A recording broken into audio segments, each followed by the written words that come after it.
السلام علیکم ورحمۃ اللہ وبرکاتہ۔ الحمد للہ رب العالمین والصلاة والسلام علی سید الانبیاء وسادۃ الاتقیاء وخاتم الانبیاء والمرسلین وعلی آلہ واصحابہ اجمعین الی یوم الدین، اما بعد، قال اللہ تبارک و تعالی فی القرآن المجید: فاعوذ باللہ من الشیطان الرجیم، بسم اللہ الرحمن الرحیم۔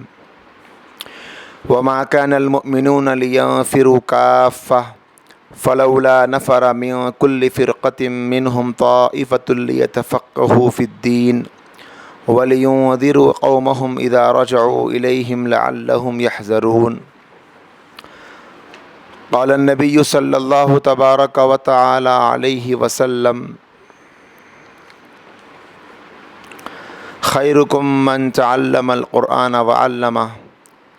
او کما قال علیہ الصلاۃ والسلام۔ محترم و مکرم، قابل صد احترام عزیز ماؤں اور بہنوں، اس وقت دنیا میں دو طرح کے تعلیمی نظام چل رہے ہیں۔ ایک عصری تعلیم، جسے عرف میں انگریزی تعلیم یا ماڈرن ایجوکیشن کہا جاتا ہے۔ دوسری دینی تعلیم، جو مدارس اور مکاتب کے ذریعے سے عام کیے جا رہے ہیں۔ ان دونوں تعلیموں میں اور ان کے اثرات اور نتائج میں بہت بڑا فرق ہے۔ کالجز اور یونیورسٹیوں پر مدارس کو قیاس کرنا بالکل بھی درست نہیں ہے۔ عصری تعلیمی درسگاہوں میں جو تعلیم دی جاتی ہے، عام طور پر اس کا بنیادی مقصد ڈگری اور نوکری نظر آتا ہے، جبکہ دینی تعلیم کا مسئلہ ایسا نہیں ہے۔ اس تعلیم کا بنیادی مقصد ایمان اور اسلام کا تحفظ ہے۔ اسلامی علوم اور اہل علم کا وجود ہمارے لیے اسی طرح ضروری ہے جس طرح سانس کے لیے آکسیجن ضروری ہوتا ہے۔ تاریخ کا مطالعہ کر کے دیکھیں تو پتہ چلتا ہے کہ ہر زمانے میں اس زمانے کی جو زبان ہوا کرتی تھی، اس زبان کا سیکھنا، اس زبان کو عام کرنا، اس زبان میں مہارت حاصل کرنا اور اس زبان کی روشنی میں زمانے کے تقاضوں کو سمجھ کر دنیا کی آنکھ سے آنکھ ملا کر جینے کا سلیقہ پیدا کرنا کبھی بھی یہ منع نہیں تھا۔ ہر زمانے میں، ہر دور میں جس زبان کی، جس تعلیم کی، جس ایجوکیشن کی ضرورت تھی، وہ سیکھنا، وہ جاننا، اس میں ماہر بننا، ایکسپرٹ بننا اور اسی کے مطابق اپنے آپ کو ڈھال کر دنیا میں اپنی صلاحیتوں کا لوہا منوانا، یہ کسی زمانے میں منع نہیں رہا، اور نہ اسلام نے کبھی ایسی تعلیم سے روکا ہے۔ لیکن صرف تعلیم ہی مقصود نہیں ہوتی ہے پڑھنے پڑھانے سے، بلکہ اس تعلیم کے ساتھ جو کلچر، اس تعلیم کے ساتھ جو تہذیب، اس تعلیم کے ساتھ جو اسٹوڈنٹس کے اندر رنگ نظر آتا ہے، وہ دیکھنا بھی بہت زیادہ ضروری ہے۔ نبی کریم صلی اللہ علیہ وسلم کے زمانے میں بھی عربی کے علاوہ عبرانی زبان تھی، اور بھی دوسری زبانیں تھیں، اور بھی دوسرے کھیل تھے، اور بھی دوسری صلاحیتیں بنانے کے راستے تھے۔ تو اس زمانے میں صحابہ کرام کو اللہ کے نبی علیہ الصلوۃ والسلام نے بعض کھیلوں کی بھی اجازت دی، اور بعض صحابہ نے زبان بھی سیکھی۔ جیسے خاص طور پر بدر کے موقع پر جب اللہ کے نبی علیہ الصلوۃ والسلام کے پاس کچھ قیدی آئے تھے، تو نبی کریم صلی اللہ علیہ وسلم نے قیدیوں کو چھوڑنے کا کچھ فدیہ طے کیا تھا، اور اس فدیے میں جہاں مال لیا جاتا ہے، وہیں پر ایک طریقہ اللہ کے نبی نے یہ بنایا تھا کہ مال کے بجائے تم ہمارے لوگوں کو، اتنے لوگوں کو تعلیم دے دو، اتنے لوگوں کو سکھا دو، تو تم کو ہم آزاد کر دیں گے، یا تمہارے لوگوں کو آزاد کر دیں گے۔ تو معلوم ہوا سیکھنا سکھانا نبی کے زمانے میں بھی منع نہیں تھا، اور آج کے زمانے بھی منع نہیں ہے.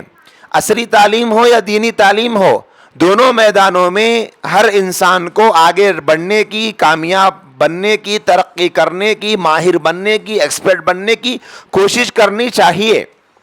لیکن عزیز ماؤں اور بہنوں, اس وقت پوری دنیا کے جو حالات چل رہے ہیں,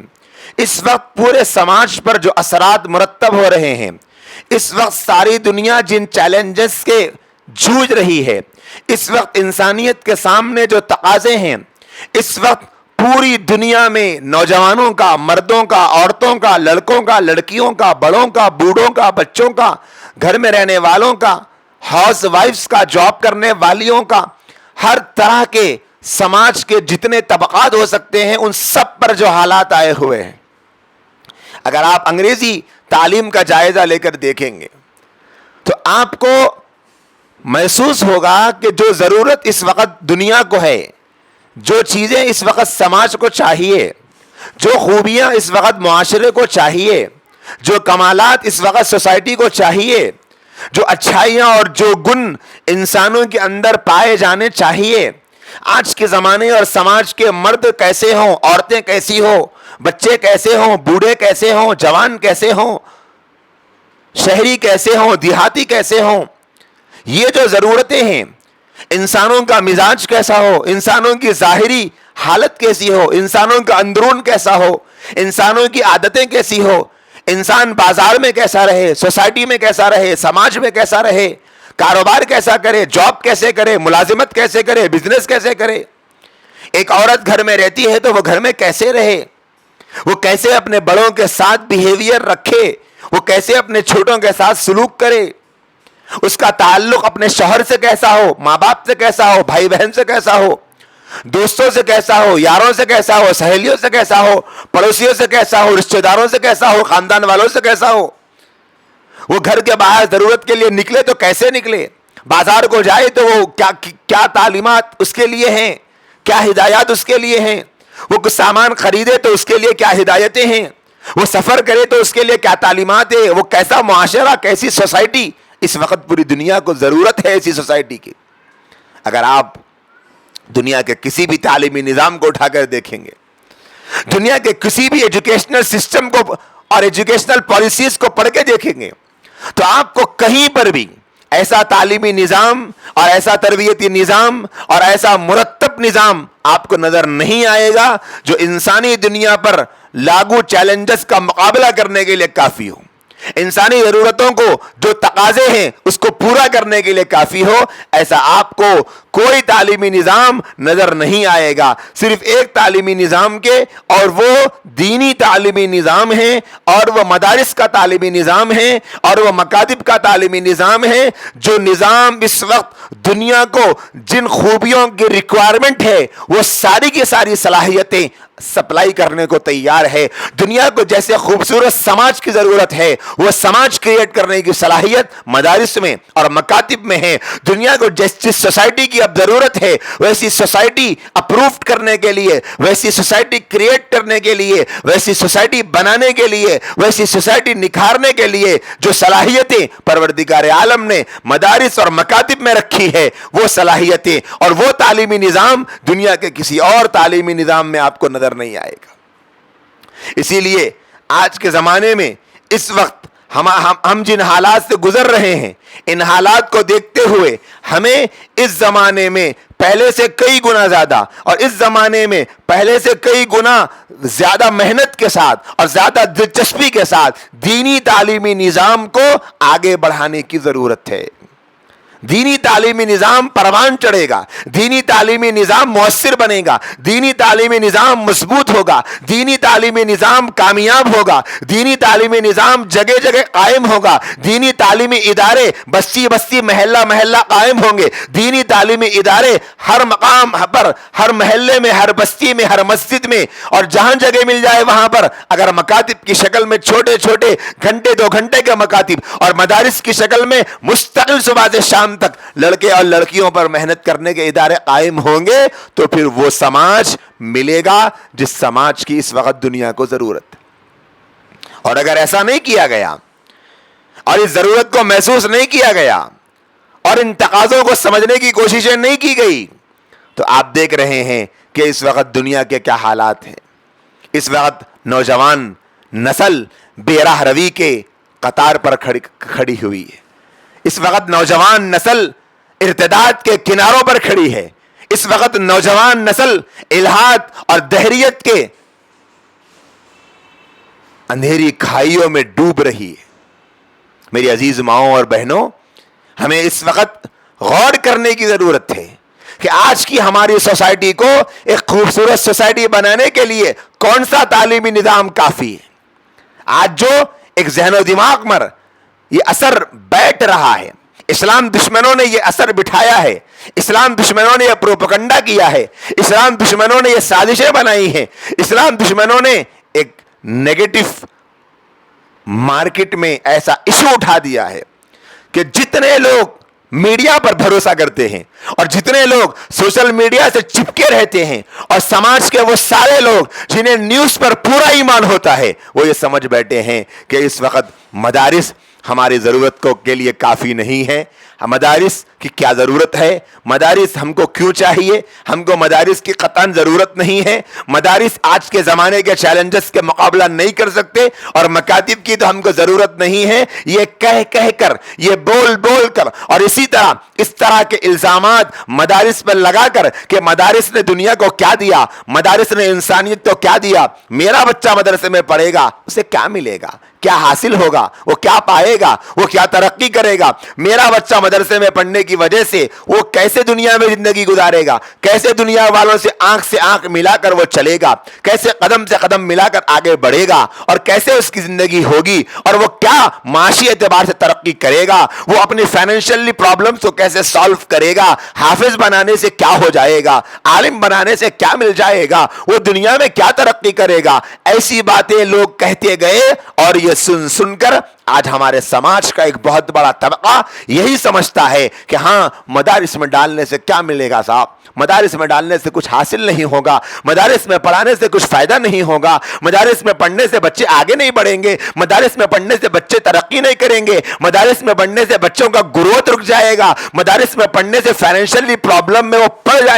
پڑ جائیں گے، فائنینشلی پرابلم کا سلوشن ان کے پاس نہیں ہوگا۔ ایسے 50 بیکار قسم کے خیالات کو اپنے ذہن و دماغ میں پروان چڑھا کر آج مدارس اور مکاتب کی اہمیت کو ختم کرنے کی کوشش میں کافی حد تک دشمن کامیاب ہوتا ہوا نظر آتا ہے۔ میں یہ بالکل نہیں کہنا چاہتا کہ دشمن کامیاب نہیں ہوا، بلکہ میں یہ کہنا چاہتا ہوں کہ وہ جس منصوبے کے تحت، وہ جس پلان کے تحت میں مدارس اور مکاتب کے خلاف میں ایک جال بنا گیا تھا اور مدارس اور مکاتب کو کے تانے بانوں کو جڑوں سے اکھاڑنے کی کوششیں کی گئی تھی، اور وہ پوری حد تک تو نہ صحیح لیکن کافی حد تک ضرور کامیاب ہوتے ہوئے نظر آ گیا۔ کوئی یہ خیال نہ کرے کہ اس وقت بے شمار مدارس اور بے شمار مکاتب کا جال بچھا ہوا ہے، پھر یہ کیسے کہا جا سکتا ہے کہ وہ کامیاب ہو چکے ہیں؟ وہ اس لیے کہا جا رہا ہے، بھلے آج مدارس اور مکاتب کی ایک بہت کافی مقدار آپ کو علاقوں میں، شہروں میں، بستیوں میں، دیہاتوں میں، ملکوں میں نظر آئے گی، شاید ہی دنیا کا کوئی ایسا علاقہ اور کوئی ایسا شہر ہو جہاں مسلمان بستے ہو، جہاں مسجد ہو اور وہاں مدرسہ نہ ہو۔ لیکن میری عزیز ماؤں اور بہنوں، کامیابی صرف یہی نہیں ہے کہ مدارس اور مکاتب کو وہ لوگ بند کر دیتے، ان کی ایک کامیابی تو یہ بھی ہے کہ آج مسلم سماج میں پائے جانے والے، مسلمان گھرانوں میں رہنے والے، مسلمان ماں کی کوکھ میں 9 مہینے پلنے والی، مسلمان ماں کی گود میں 9 مہینے کھیلنے والے، مسلمان ماں کی گود میں 2 سال تک دودھ پی کر ماں کے خونے جگر بن کر پلنے اور پھولنے والے آج کتنے ایسے مسلمان مرد عورت ہیں جن کی نگاہوں میں مدارس کی کوئی اہمیت نہیں۔ اگر کوئی یہ کہے کہ آپ کو کس نے کہا کہ مدارس کی اہمیت نہیں ہے، ارے مدارس کی اہمیت نہیں ہے، اس کو ثابت کرنے کے لیے اس وقت کوئی زیادہ بڑی دلیل کی ضرورت نہیں ہے۔ دیکھ لو ہمارے جس علاقے میں مدرسہ ہے اس مدرسے میں کتنے ہیں پڑھنے والے بچے، پھر دیکھو علاقے کا سروے کر کے علاقے میں کتنے بچے ہیں۔ علاقے میں کتنے بس بچے رہتے ہیں, کتنے گھرانے ہیں مسلمانوں کے. اگر 4 مدرسے ہیں اور مدرسے میں پڑھنے والے 400, 800, 1000 بچے ہیں, تو آپ دیکھو کہ کتنے کلومیٹر تک کا یہ علاقہ ہے, اور ان علاقوں میں کتنے ہزاروں بچے پڑھتے ہیں. ان ہزاروں بچوں کا پرسنٹیج نکال کر دیکھیے اسی علاقے میں کتنے اسکول ہے, اور ان اسکولوں میں پڑھنے والے کتنے بچے ہیں, اور اسی علاقے میں کتنے مدرسے ہیں, اور مدرسے میں پڑھنے والے کتنے بچے ہیں. تو اندازہ ہو جائے گا کہ کتنا پرسنٹیج آئے گا. 100 میں سے 2% بھی شاید بڑی مشکل سے آئے کہ 98% اگر ہماری نسلیں انگریزی تعلیمی اداروں میں پڑھ رہی ہے تو شاید 2 سے 3% یا 4% بڑی مشکل سے دینی اداروں میں پڑھنے والے پائے جاتے ہیں. یہ دشمن کی کامیابی نہیں تو اور کیا ہے کہ دشمن ذہن بنانے میں کامیاب ہو گیا, کہ ذہن بن گیا کہ نہیں مدارس میں نہیں پڑھانا چاہیے, مدارس سے کیا فائدہ ہے, اور کمپیر کیا جا رہا ہے. اللہ کے رسول صلی اللہ علیہ وسلم نے ارشاد فرمایا تھا خیرکم من تعلم القرآن وعلم, جو حدیث ابھی خطبے میں آپ کے سامنے پڑھی گئی, جس میں دونوں جہان کے سردار صلی اللہ علیہ وسلم فرماتے ہیں تم میں سب سے بہترین وہ ہے جو قرآن مجید کو سیکھے اور قرآن مجید کو سکھائے. میری عزیز ماؤں اور بہنوں, اس وقت میں پوری دنیا میں اس حدیث پر عمل کرنے کے اولین مصداق اگر کوئی ہے تو وہ مدارس اسلامیہ, مکاتب دینیہ. اللہ کے رسول نے فرمایا سب سے بہتر تم میں وہ ہے جو قرآن کو سیکھے اور قرآن کو سکھائے. سکھانے والے بھی مدرسے میں, سیکھنے والے بھی مدرسے میں, قرآن کو پڑھانے والے بھی مکتب میں, پڑھنے والے بھی مکتب میں. نبی کیا فرما رہے ہیں, تم میں جو بہترین آدمی وہ ہے جو قرآن کو سیکھے اور قرآن کو سکھائے. ایسا زبردست اعزاز اللہ پاک نے نصیب فرمایا ہے مدارس اور مکاتب میں پڑھنے اور پڑھانے والوں. لیکن آج ہمارے معاشرے کی کیا صورتحال ہے, ذرا غور کر کے دیکھو میری بہنوں. جو نبی کریم صلی اللہ علیہ وسلم کی بات کو اہمیت نہ دے, جو نبی کریم صلی اللہ علیہ وسلم کی بات کو نظر انداز کر دے, جو آقا کے فرمان پر ویسی توجہ نہ دے جیسی توجہ دینے کی ضرورت ہے, جو آقا کے بتائے ہوئے فرمان کے خلاف سوچ رکھے. نبی فرماتے ہیں بہتر وہ ہے جو قرآن پڑھے, اور معاشرہ سوچتا ہے کہ بہتر وہ ہے جو انگریزی پڑھے. نبی فرماتے ہیں بہتر وہ ہے جو قرآن سکھائے, اور معاشرہ سوچتا ہے بہتر وہ ہے جو انگریزی سکھائے. نبی کہتے ہیں جو بہتر وہ ہے جو قرآن کو سیکھے اور سکھائے, معاشرہ سوچتا ہے جو انگریزی پڑھے اور پڑھائے وہ بہتر ہے. بتاؤ تھوڑا کہ جو آدمی, جو عورت نبی کے فرمانے کے خلاف کوئی بات کہتا ہے تو کیا اس کی کوئی حیثیت رہے گی؟ نبی کے عالیشان فرمان کے سامنے بھلا بے حیثیت انسان کی کیا کے بات کی کیا حیثیت رہ جاتی؟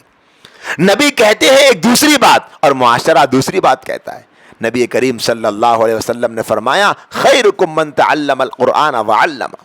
تم میں سب سے بہتر وہ ہے جو قرآن مجید کو سیکھے اور قرآن مجید کو سکھائے. آج اس زمانے میں جتنی زیادہ ضرورت نوجوانوں کو, مردوں کو, عورتوں کو, لڑکیوں کو, لڑکوں کو, بوڑھوں کو, بچوں کو, تاجروں کو, ملازمین کو, اسٹوڈنٹ کو, سر کو, امپلائی کو, جاب کرنے والے کو, باس کو, شہری کو, دیہاتی کو, گورے کو, کالے کو, سب کو قرآن مجید سیکھنے اور سکھانے کی ضرورت ہے. آپ خود محسوس کر رہے ہوں گے حالات کو دیکھ کر, اس سے پہلے شاید اتنے برے حالات نہ آئے تھے ہوں گے جتنے اس وقت نظر آ رہے ہیں. حالات بہت آئے دنیا میں, لیکن بے دینی کے جو حالات اس وقت ہیں, کتنی ضرورت ہے آج سیکھنے کی. قرآن مجید میں اللہ کے نبی, قرآن مجید اور حدیث رسول اور اسی طرح اسلام کی تعلیمات کی طرف توجہ دینے کی کتنی ضرورت ہے آج. اللہ کے رسول صلی اللہ علیہ وسلم نے ارشاد فرمایا طلب العلم فریضۃ علی کل مسلم, علم کا حاصل کرنا ہر مسلمان پر فرض ہے. علماء محدثین فرماتے ہیں کہ مردوں پر بھی فرض ہے, عورتوں پر بھی فرض ہے علم دین کا حاصل کرنا. اور کون سا علم؟ جو انسان کو اللہ کا تعارف کرائے, انسان کو جہنم سے بچائے, انسان کو غلط راستے سے بچائے, انسان کو غلط منزل سے بچائے, انسان کو حلال حرام کی تمیز دے, انسان کو جائز ناجائز کی تمیز دے, اچھے برے کی تمیز سکھائے. ہر آدمی پر, ہر عورت پر فرض ہے اتنا علم حاصل کرنا جس سے وہ اپنی زندگی گزار سکے. آج ہمارے سماج میں آپ دیکھو, ایک طرف مدارس اسلامیہ کا کردار ہے اور دوسری طرف سماج کا عالم ہے. 100 میں سے 4-5 لوگ بڑی مشکل سے مدرسے میں پڑھنے والے ہیں. مارکیٹ میں, بازار میں کتنا کرپشن, کتنی لڑائی, کتنے جھگڑے, کتنی مار پیٹ, سود کے بازار گرم, رشوت کے بازار گرم, جوئے کے بازار گرم, سٹے کے بازار گرم, نوجوان شراب کے عادی, نوجوان نشے کے عادی, نوجوان چرس کے عادی, نوجوان گانجے کے عادی, نوجوان نشے کے عادی, حرام کاریوں میں مبتلا, حرام کھانے کے عادی, حرام کام کرنے کے عادی. اس وقت سوسائٹی کہاں جا رہی؟ اخبارات کی سرخیاں پڑھنے سے انسان کا جگر چھنی چھنی ہو جاتا ہے. کیا حال ہے آج سماج کا؟ روزانہ کتنے چوریاں, کتنے ڈاکے, کتنی لڑائیاں, کتنے مرڈر سماج میں ہو رہے ہیں. آپ دیکھو, ہر طرف یہی ماحول نظر آئے گا. لیکن ان تمام ماحولوں کے درمیان, ان تمام فساد, ان تمام لڑائی, ان تمام جھگڑوں, ان تمام گالی گلوچوں, ان تمام سود کے بازاروں اور رشوت کے بازاروں اور جوئے کے اڈوں اور سٹے کے اڈوں کے درمیان میں امید کی ایک کرن اگر آپ کو کہیں نظر آئے گی تو وہ مدارس اسلامیہ کے ذریعے, مدارس کے ذریعے سے. کیونکہ مدارس میں صرف کتابیں پڑھائی نہیں جاتی ہے, بلکہ مدارس میں بچوں کا ذہن بنایا جاتا ہے. بھلے یہ 4% 5% ہوں گے جو مدارس میں پڑھ رہے ہیں, 100 میں سے 4 5 6 ہوں گے جو مدارس میں پڑھ رہے ہیں, لیکن ان 4 5 6 بچوں کے اندر اور ان نسلوں کے اندر یہ جتنا کرپشن سوسائٹی میں آپ کو نظر آ رہا ہے, یہ سارے کے سارے بچے کرپشن لیس نظر آئیں گے آپ کو. آپ کو مدرسے میں پڑھنے کے بعد میں وہ بچے قتل کرنے والوں میں, مرڈر کرنے والوں میں, جھوٹ بولنے والوں میں, زنا کرنے والوں میں, شراب پینے والوں میں, جوا کھیلنے والوں میں, سٹا کھیلنے والوں میں, انٹرسٹ اور سود کے اڈے چلانے والوں میں یہ تربیت یافتہ نسل آپ کو نظر نہیں آئے گی. کیونکہ یہ 4-5% بچے پاک ہو گئے دینی تعلیم کی وجہ سے, ان کے ذہن بنائے گئے, ان کے اخلاق سنوارے گئے, ان کی سوچ بدلی گئی, ان کی فکر بدلی گئی, ان کا ذہن ایسے بنایا گیا جو ایک سماج کو جس ذہن کی ضرورت ہے.